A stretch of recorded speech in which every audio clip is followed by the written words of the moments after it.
et les initiateurs de ce projet, de ce colloque, pardon, et qui traite de la question de la participation citoyenne, qui est une question éminemment importante au regard donc, des évolutions qui se sont déroulées en Europe. Je connais personnellement l'expérience allemande et l'expérience française.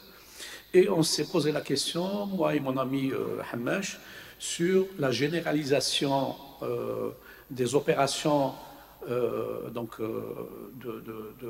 réhabilitation et de renouvellement urbain avec la participation donc, citoyenne. Et donc, tout ça pour dire que les cas qui ont été cités par mon ami Hamash Sadr, c'est des cas, entre guillemets, isolés, qui n'ont pas connu, donc il n'y a pas eu l'ampleur souhaitée en tous les cas au niveau national. Donc on peut s'autoriser à dire que c'est des cas un peu isolés. Alors, mon ami Hamash, que je remercie, m'avait donc demandé d'examiner cette question au plan réglementaire. Au titre de mes anciennes fonctions à la tête de la Direction générale de l'urbanisme au ministère de l'Habitat. Et donc j'ai un peu déroulé le dispositif réglementaire et je me suis posé la question, quel dispositif législatif et réglementaire qui traite de cette question de participation dans les actions urbaines en Algérie. Donc, le premier texte qui consacre la participation, c'est la loi relative à l'aménagement et au développement durable du territoire, avec donc son instrument premier, qui est le schéma national d'aménagement du territoire, le SNAT. Deuxième examen, c'est la loi sur l'urbanisme, donc la loi 90-29. Les autres textes que nous avons examinés, c'est la loi relative à la commune, donc le code communal, la loi relative à la wilaya, et enfin le décret fixant les conditions et modalités d'intervention sur les tissus anciens. Un deuxième point que nous avons souhaité donc traiter, parce qu'il cadre avec donc l'intitulé de ce colloque, c'est la participation électronique dans les actions urbaines. Quelles conditions faut-il réunir pour permettre le développement d'une véritable culture citoyenne? Donc, je le fais au titre de mes anciennes fonctions à la tête de l'Agence nationale de l'urbanisme. Et donc, on déroule un peu, donc, point par point. Je vais essayer d'être bref, parce qu'on pourra donc s'éterniser sur... Alors, concernant le premier document, le premier texte de loi, qui est l'aménagement du territoire, et le SNAT. Donc, ces deux textes de loi consacrent la promotion de l'urbanisme participatif à travers la concertation avec les acteurs de la ville. Deuxième élément, il consacre la participation des habitants au projet les concernant pour mieux les ajuster aux besoins et d'en assurer une meilleure gestion. Donc, ce texte consacre donc la participation au plan de l'urbanisme. Quand maintenant on examine les instruments d'urbanisme, nous avons deux décrets. Donc, il y a la loi qui consacre la loi sur l'urbanisme qui consacre donc la participation, mais cette participation, elle est codifiée par deux décrets, donc qui déroulent un peu comment la participation doit se faire. Donc, le premier, c'est un décret qui fixe donc la procédure d'élaboration et d'approbation du plan directeur d'aménagement d'urbanisme, qui est le PDO. Et le deuxième texte qui fixe donc une autre procédure qui est consacrée à l'élaboration et à l'approbation du plan d'occupation des sols, donc le POS. Donc,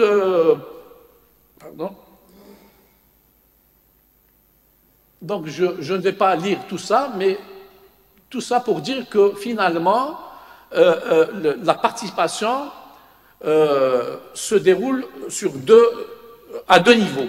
Le premier niveau, c'est le niveau donc, qui concerne la société civile. Donc, le décret donc, prévoit la participation de la société civile. Il y a un arrêté qui est signé pour que cette concertation se fasse.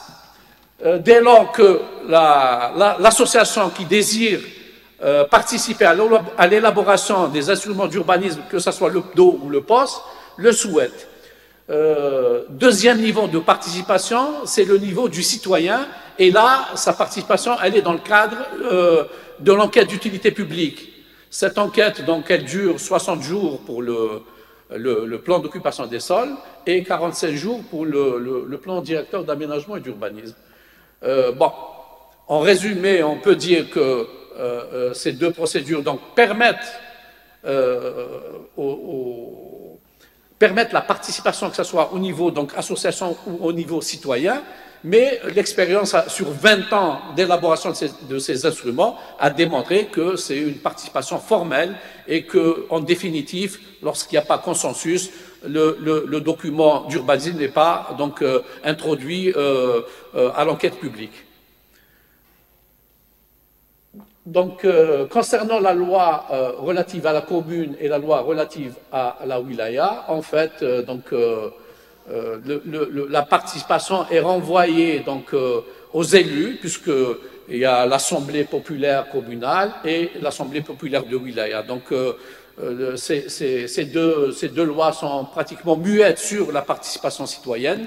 Donc, elle est renvoyée au niveau donc, des assemblées, qu'elles soient donc, au niveau communal ou wilayal.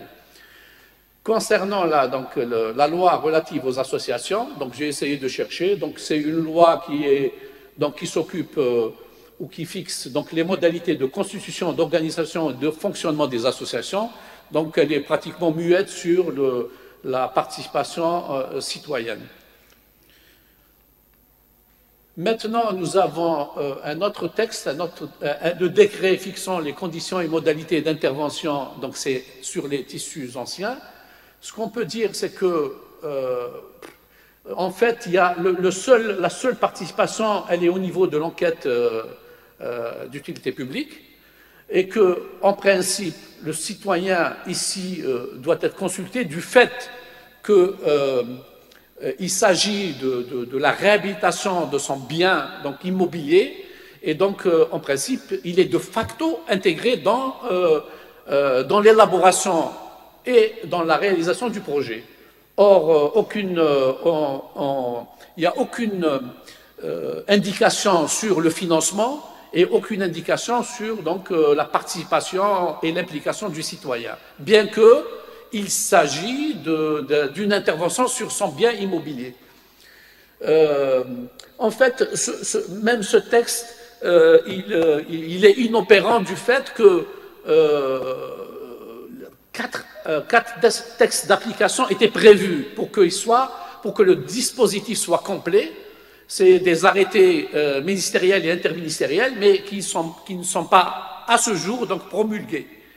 Et du fait, donc, le décret, il date de 2016, mais à aujourd'hui, donc, il n'est pas opérationnel du fait donc de la non-promulgation des textes d'application donc, qui les concernent. Donc, les mécanismes ne sont pas connus, et je pense qu'on a raté un peu l'occasion de faire de la participation effective, puisque c'est un texte qui peut encadrer à l'échelle nationale les interventions urbaines.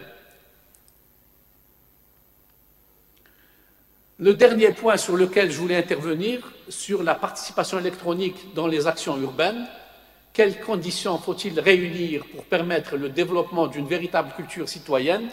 Bon, je traite de ce point au titre donc de ma fonction de directeur général de l'Agence nationale de l'urbanisme. C'est un travail qui a été entamé et on est arrivé à des résultats.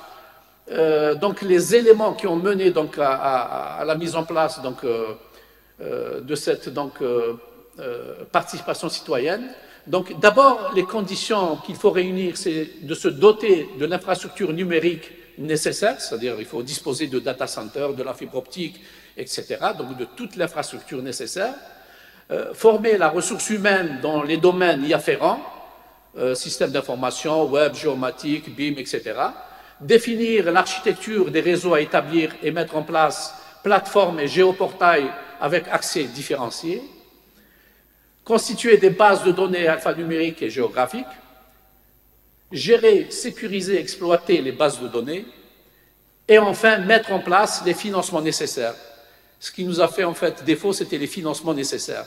Nous avons fait la démonstration qu'il était possible de mettre en place ces systèmes, mais les financements n'ont pas suivi.